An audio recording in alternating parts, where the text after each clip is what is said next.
अस्सलामुअलैकुम वरहमतुल्लाहि वबरकातुहू। व्यूअर्स कैसे हैं? खैरियत से हैं? उम्मीद करता हूँ ठीक होंगे, खैरियत से होंगे। आज हम बनाने जा रहे हैं आलू गोश्त। आलू गोश्त की रेसिपी बनाने का सही और आसान तरीका बताऊंगा इस रेसिपी में। प्लीज़ नहीं है तो मेरे चैनल को कर दें सब्सक्राइब। आपका टाइम वेस्ट किए है। स्टार्ट करते हैं अपनी प्यारी सी रेसिपी।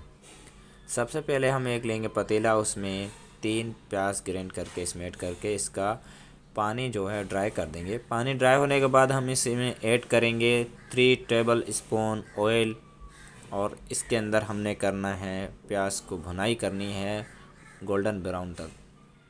जैसे गोल्डन ब्राउन हो जाए इस तरीके से, उसके बाद हमने 3 टेबल स्पून इसमें ऐड करनी है लहसुन अदरक का पेस्ट ऐड करने के बाद इसको अच्छी तरीके से करनी है भुनाई करने के बाद हमने इसमें ऐड करना पहला स्टेप जो हमारा है गोश्त का।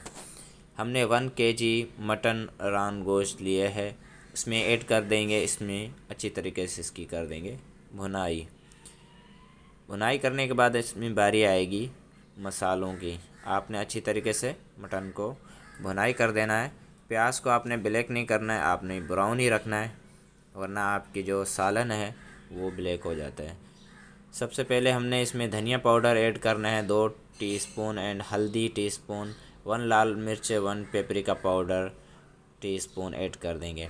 इसको अच्छी तरीके से आपने मिक्स करना है। गरम मसाला आप आखिरी में ऐड करेंगे, साबुत गरम मसाला ऐड करेंगे, 2 दालचीनी के टुकड़े, 2 बड़ी इलायची, 4 छोटी इलायची, 4 लौंग, 4 काली मिर्ची ऐड करके इसमें अच्छी तरीके से आपने भुनाई करनी है। 2 तेज़ पत्ते ऐड कर देंगे। इसके बाद आपने इसको अच्छी तरीके से भुनाई करनी है।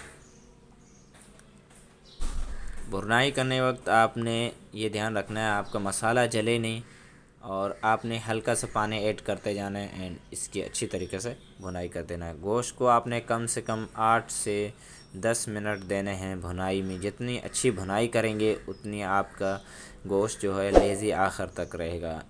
प्लीज़ नहीं है तो मेरे चैनल को कर दें सब्सक्राइब, लगे साथ बेल आइकन को भी क्लिक कर दें, आप बाद में भूल जाते हैं।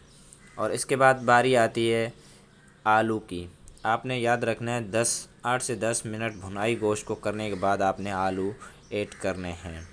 इस तरीके से हमने 3 मैंने आलू ऐड किए हैं बड़े साइज़ के काट के। आप कोई भी साइज़ पसंद करते हैं उस साइज़ के काट के ऐड कर सकते हैं। आलूओं को भी इसी तरीके से गोश्त के साथ आपने भुनाई करनी है। आलू गोश्त बनाने का सही यही तरीका है। उसके बाद हम इसमें ऐड करेंगे 1 पाव दही, जो कि अच्छी तरीके से पहले हमने फेंट लिया था, उसके बाद हमने इसमें ऐड कर दिया है। और ऐड करने के बाद हमने इसमें चम्मच फौरी हिलाना है ताकि हमारा जो दही है वो फटे नहीं। और अब दही थोड़ा पानी अपना छोड़ेगा, इसको हमने ड्राई करना है, इसके साथ भुनाई करनी है, खुश्क कर देना है। जैसे हमारा खुश्क हो जाएगा दही का पानी, उसके बाद हमने इसमें ऐड करना है 1.5 केजी पानी। 1.5 केजी पानी ऐड करने के बाद हमने इसको 40 मिनट तक पकाना है। ये देखें, अगर आप मसाला पसंद नहीं करते हैं खड़े मसाले, तो आप इसको बेशक निकाल सकते हैं, क्योंकि इसका काम ख़त्म हो चुका है। हम भी इसको निकाल देंगे। तकरीबन 40 मिनट बाद हमारे इस तरीके से लुक आया आलू गोश्त का। माशाल्लाह रेडी हो चुका है। जो ऑयल था वो ऊपर आ चुका है। अब आप चाहें तो ऑयल इसका आसानी से निकाल सकते हैं, चम्मच की मदद से हम भी इसका ऑयल निकाल देंगे। ये देखें, गोश्त चेक करें, ये देखें बिल्कुल रेडी हो चुका है। 40 मिनट में आपका गोश्त रेडी हो जाता है। तो अल्हम्दुलिल्लाह आलू गोश्त बहुत अच्छी तरीके से रेडी हो चुका है। अब करेंगे हम डिश आउट।